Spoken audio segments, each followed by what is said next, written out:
Just heard James Fitzmaurice on that. To talk more about this and to react to some of these pieces of news that CBC has just uncovered, I'm joined now by Conservative MP Candice Hoeppner, Liberal Deputy Leader Ralph Goodale. They're in the foyer of the House of Commons. And in Winnipeg, we have the NDP MP, Pat Martin. He'll be making his way here to Ottawa shortly. Let me start with you, Candice Hoeppner. This whole thing began when your party took Elections Canada to court to get the rest of the rebate money for the other 60 ridings that were part of the so-called in-and-out scheme, as they describe it. Now the Federal Court of Appeals unanimously decided against the party.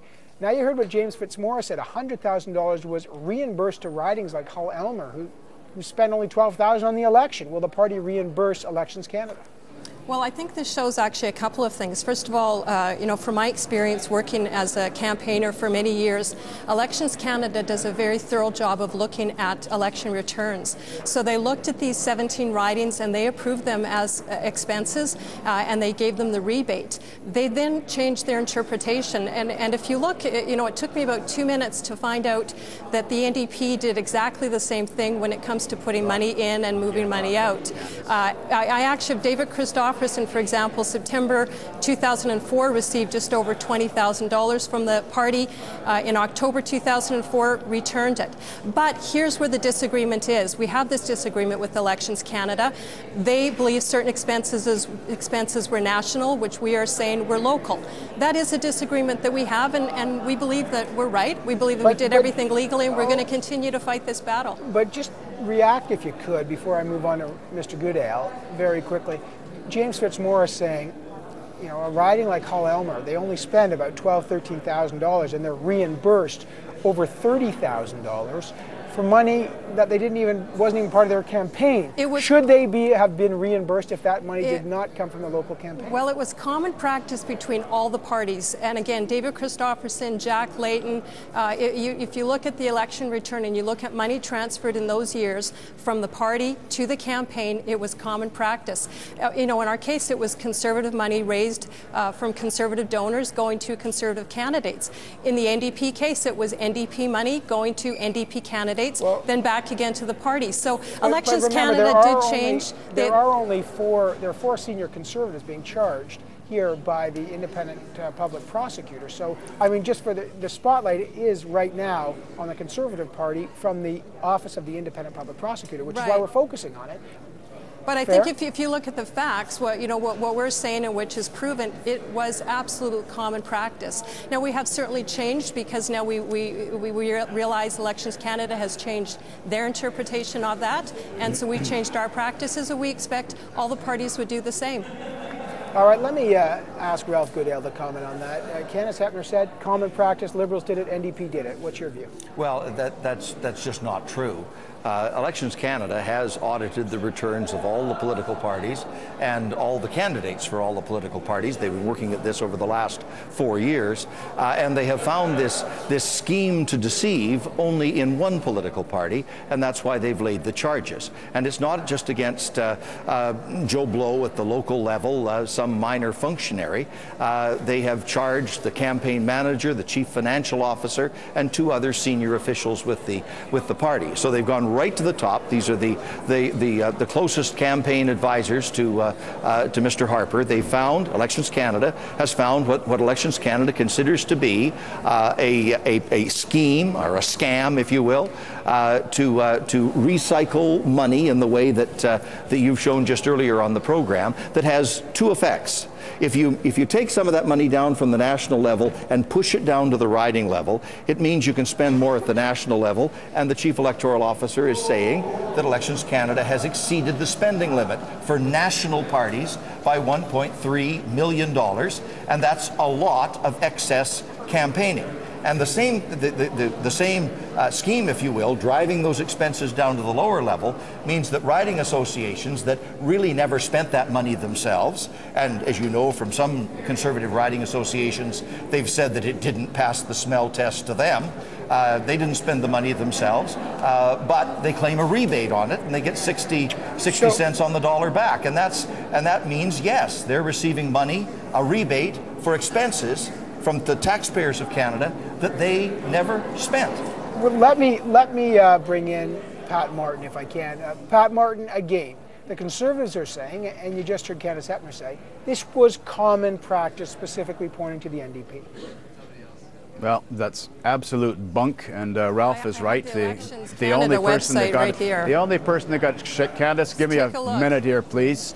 Our worst fears in many ways are realized, and that the Conservatives are using their ill-gotten gains from their 2006 election to bankroll their 2008 election and further. They're using it as a revenue generator, for heaven's sakes. I mean, it's out and out theft. And for her to say that the other parties are doing it, there's only one party that's being under criminal charges, and that's the Conservative Party. Those four actors we tried to get before our ethics committee back in 2008. I think that's one of the reasons the 2008 election took place, to try and cool us down. We wanted all four of those actors, very same people, dragged before our committee. They refused to come. Before we could issue a summons, the writ was dropped and away we went to the polls. Now they're hiding in the Senate and we can't drag them before our committee. It was premeditated, well-orchestrated, systematic fraud, Candice, and you know it. Oh, Pat, you're a little over the top once again. But you're a little bit, they put you up as a stooge for this thing. You should be ashamed of yourself. You know your party set this up, and you conspired to defraud the Elections Act by finding a way to cheat on the spending limit. So don't you talk about the NDP. Well, all anyone has to do, including any investigative reporter, is go. Candice Hoeppner. Hang in there, Candice Hoeppner. I'm sorry, Pat. It just makes me mad. It's insulting totally to the sensibilities of everybody here. All right, just Mr. Martin, let me hear from. That's some heavy language here. Candice Hoeppner, go ahead. Well, all anyone has to do is look at the Elections Canada website, and I think the fact that Pat is so angry shows that he's pretty concerned someone might actually go look on the website and look at the money that went. Excuse me, can I finish? Can I finish, Pat? You're quite upset, and I don't blame you, because you got money. Because you're so rude. Yeah, because you receive money, your candidates receive money from the NDP party. They then transfer the money back. The difference and the disagreement we have with Elections Canada is were the expenses local or national. And we believe that we're right. We're going to court. We had one court ruling for us, one against. We believe that we're going to go ahead, so we're going to keep going. And Pat, you're quite the angry man. You should give that money back if you had any ethics or any honor to you at all. You should give that money back. All right, I'm the voice of reason. Ralph is the calm one today. Ralph is calm. Well, hang on. I want to bring in Ralph Goodell, because this is pretty testy. There's lots of allegations going back and forth, and I appreciate that. But the Liberals have an opposition day tomorrow, Mr. Goodell, and I want to show the audience the motion that the House will be debating tomorrow for your opposition day. It is that, in the opinion of the House, the Conservative Party of Canada's in-and-out electoral financing scheme was an act of electoral fraud and represents an assault on the democratic principles upon which Parliament and our electoral system are based. Okay, that will be debated tomorrow. Now, you and I have talked about this before. It goes on, by the way, to call on the Prime Minister to order immediate repayment of the electoral rebates paid to the Conservative candidates as a result of the so-called, your words, the in-and-out fraud. If this is so important, again, I ask you, will the Liberal Party put forward a motion of confidence against the government before the budget if you truly believe they committed fraud to win the 2006 election? Evan, we want this issue to be thoroughly ventilated and explored so that Canadians can get to know the facts here. As you've demonstrated on your program, the complexities here are pretty serious. But it's very important for Canadians to understand in the simplest of terms what has transpired. So our motion tomorrow is designed to put that information forward and to make sure that we have a thorough debate so all the facts are on the table and you don't get so much of this he said, she said in short little snippets, but ample ventilation of the issue. Once we've had that debate tomorrow, there are further opportunities between now and a budget, and we'll see how things flow. So we're going to take one step at a time. You're the deputy, but this is important because we're hearing this a lot, that the Liberals may in fact call a motion of confidence, perhaps based on the Speaker's ruling on the Bavoda issue as well, before a budget. Can you give us any insight? Is that on the table as an option for the Liberals? We don't have a ruling from the Speaker yet, Evan, but we're dealing with a government here that we think has behaved improperly with respect to this in-and-out scandal, that has behaved improperly with respect to Ms. Oda's conduct, that has behaved improperly in not giving Parliament the information, the cost information about the jets and the jails and the corporate tax cuts. We now have Mr. Kenny's situation, which is another example of improper behavior. We have to ensure that Parliament has and retains all of its tools to call the government to account. We don't have a ruling yet in order to base a confidence motion. We'll have to see what the Speaker says.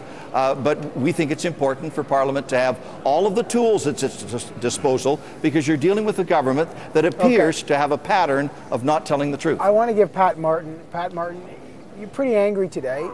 You know, those are some strong words against Candice Hoeppner, you know, saying she's full of it. That's tough stuff. I mean, what is driving this kind of hot language here on this issue? Well, first of all, it was a Manitoba conservative government that invented the in-and-out scandal. That's how Vic Taves got charged, tried, and convicted of the exact same thing in the 1999 election. So it's not surprising that they've extrapolated that now onto the national stage. People seem to forget that Vic Taves was convicted of this in 1999. Now we're seeing it. So to have a Manitoba MP try and throw up a smokescreen by accusing us of impropriety is a little bit too much for me to take. I hope the government does consider. You were disgraceful. That's the bottom line here. Just stay out of this for a minute there, No, I'm in it. Stay out of this for a minute. I'm in it, Pat. You I were hope disgraceful this Opposition and Day shameful. motion, you're a disgrace. I hope this Opposition Day motion is deemed a confidence matter, and that brings down the government. I honestly do hope that that's how the government perceives it. They have the right to deem any motion a matter of confidence. Mr. Martin, if you read that language, how could it be seen as anything other? But Mr. Martin, Jason Kenney, Candice Hoeppner, they all raised this notion that these kind of things were done by MPs like Linda Duncan herself. Any reaction to that? Well, we Evan, already went through what, if I could say, we already went through what happened with Linda Duncan. And what that was a university college kid sent an email to the constituency association of Linda Duncan, where more excuses, a political Pat. activist works. More excuses. Just own up. Instead of calling names, just own up to what you have done. And the conflict of interest in the room for abuse of a minister of immigration being in charge of the ethnic multicultural outreach strategy for his party from his Parliamentary Hill office. I can't see how you can compare the two. Evan, on the issue of the in-and-out, the simple fact is this: the books of all the parties and all the candidates were audited and examined by Elections Canada, and the charges were laid in a scheme of deceit. The charges were laid only against one party and one set of candidates. That's the Conservative Party, and they can't say everybody else did it, because everybody else didn't do it. Gentlemen, I got to give Candice Hoeppner, we got about 15 seconds. Candice Hoeppner, you've heard very strong language from Pat Martin and Ralph Goodale as well, saying that this is a Conservative issue that the Conservatives got to own up to. Your answer? Well, I think the fact that Pat is so angry shows that he knows that they did the same thing. Again, as I said, we have a disagreement with Elections Canada in terms of were the expenses local or were they national. We've been fighting this since for the last 5 years. I apologize to your viewers. Canadian politicians are not like Pat Martin. I've been doing this for just 2 years, Evan. I hope we can all hold our heads up high and not treat each other with this kind of disgraceful behavior. But I think we need to look at what Canadians are concerned about. It's the economy, it's jobs, it's our recovery. And it's also honest government, Evan. Honesty and accountability and transparency. I got to leave it there. Shame on you, Pat.